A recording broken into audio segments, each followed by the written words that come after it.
বর্ধমান থানার উদ্যোগে বর্ধমান শহরের সমস্ত মহরম কমিটিদের নিয়ে একটি আলোচনা সভার আয়োজন করা হয়। সভাতে উপস্থিত ছিলেন ডিএসপি হেডকোয়ার্টার অতনু ঘোষাল, উপস্থিত ছিলেন বর্ধমান থানার ভারপ্রাপ্ত আইসি দিব্যেন্দু দাস সহ বহু বিশিষ্ট ব্যক্তিবর্গ। মহরম শোভাযাত্রা যখন বের হয় সেই সময় যাতে কোনো রকম অপ্রীতিকর ঘটনা না ঘটে তা নিয়ে বিস্তারিত আলাপ আলোচনা হয় এদিনের সভায়।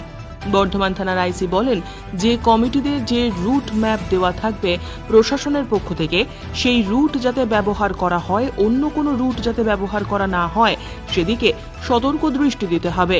তিনি আরও বলেন, শান্তি শৃঙ্খলাভাবে মহরমের শোভাযাত্রায় প্রতিটি কমিটির সদস্যদের বজায় রাখতে হবে নির্দিষ্ট নিয়মকানুন। মদ্যপান করা অবস্থায় শোভাযাত্রায় অংশগ্রহণ করা যাবে না। তিনি আরও বলেন, শোভাযাত্রায় যাতে কোনো রকম হাতে অস্ত্র না থাকে তাও নিশ্চিত করতে হবে। ডিএসপি হেডকোয়ার্টার আরও বলেন, প্রতি বছর যেভাবে শান্তি শৃঙ্খলা বজায় রেখে মহরমের শোভাযাত্রা বের হয়, আশা করব এবারও একই নিয়ম মেনে শোভাযাত্রা হবে বর্ধমান শহর জুড়ে।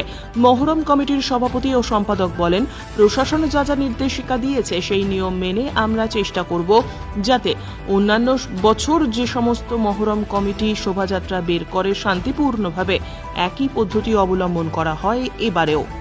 আজকে প্রশাসনের পক্ষ থেকে সেন্ট্রাল মহরম কমিটি এবং বর্ধমান শহরে যে সমস্ত লাইসেন্স হোল্ডাররা আছে সকলকে মহরম কমিটিকে সামনে রেখে এবং লাইসেন্স হোল্ডারদের সামনে রেখে আজকে প্রশাসনিক সভা আয়োজন করেছিলেন প্রশাসনের পক্ষ থেকে। আজকে যে সমস্ত বিষয় নিয়ে আলোচনা হলো, মহরম সংক্রান্ত যে সমস্ত সমস্যাগুলো হয় বা আমরা সেন্ট্রাল মহরম কমিটির পক্ষ থেকে যে সমস্ত বিষয়গুলি নিয়ে মহরমের আবেদন করি প্রশাসনের কাছে, সেই সমস্ত বিষয়গুলো নিয়ে আমাদের আজকে প্রশাসনের সঙ্গে আমাদের আলোচনা হয়। মূলত যে সমস্ত বিষয়গুলো হচ্ছে, যেমন মেন সমস্যা অমৃত প্রকল্পের যে রাস্তাঘাট করা হয়েছে বর্ধমান পৌরসভার পক্ষ থেকে, সেই রাস্তাঘাটকে আপনার মেরামত করা এবং রাস্তাঘাটের মধ্যে যে সমস্ত গ্যাঞ্জাম হয়ে আছে, যে সমস্ত রাস্তাঘাটের উপর দিয়ে আমাদের মহরমের শোভাযাত্রা নিয়ে যাওয়া হয়, সেই সমস্ত রাস্তাঘাটকে পরিষ্কার রাখার জন্য এবং ইলেকট্রিক যাতে পৌরসভায় যাতে ব্যবস্থাটা সুব্যবস্থা থাকে, যাতে কোনো রকম অন্ধকারের পরিণত না হয় মহরমের দিন রাত জাগরমে এবং হচ্ছে আপনার মন্দির মাটির দিনে।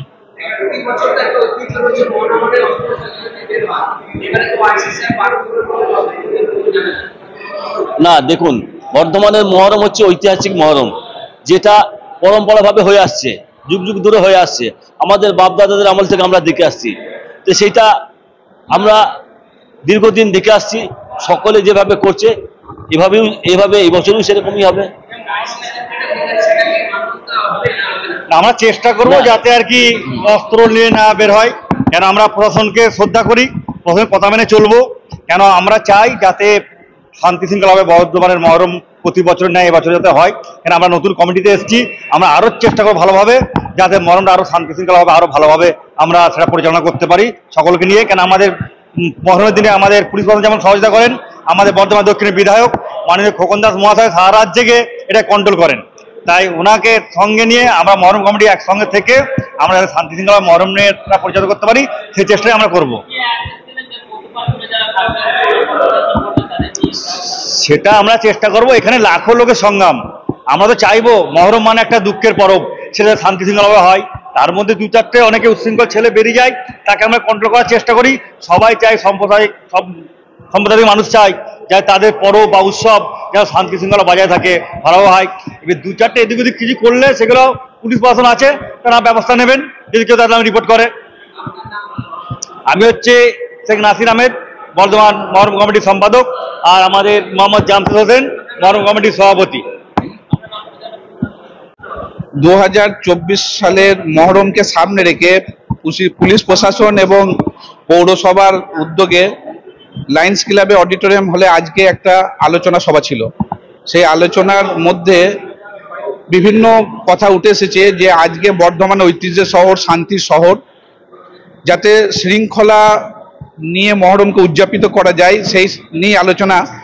সমস্ত ধর্ম বর্ণ মানুষদের নিয়েই এই উৎসব, সমস্ত মানুষ এই উৎসবে ভাগাভাগি করে চলে, যাতে এই মহরম সুশৃঙ্খলভাবে পরিচালনা করা যায়, যাতে কোনো মানুষের কষ্ট না হয়, পথচারীদের কষ্ট না হয় এবং শব্দ দূষণ যেটা খুবই মারাত্মক আকার ধারণ করে, যাতে সেইটাও খুব সুশৃঙ্খলভাবে পালন করা যায় তার জন্য নিয়ে আজকে এই আলোচনা হয়েছে। এবং পরিপূর্ণভাবে মেডিকেল টিম যাতে সর্ব অবস্থায় সব জায়গায় বিদ্যমান থাকে, ডাক্তার, নার্স এবং অ্যাম্বুলেন্স যাতে পরিষেবা দেওয়া যায়, তার জন্য আমি প্রশাসনকে জানিয়েছি যে আমার তরফ থেকে সর্ব অবস্থায় সাহায্য সহযোগিতা থাকবে।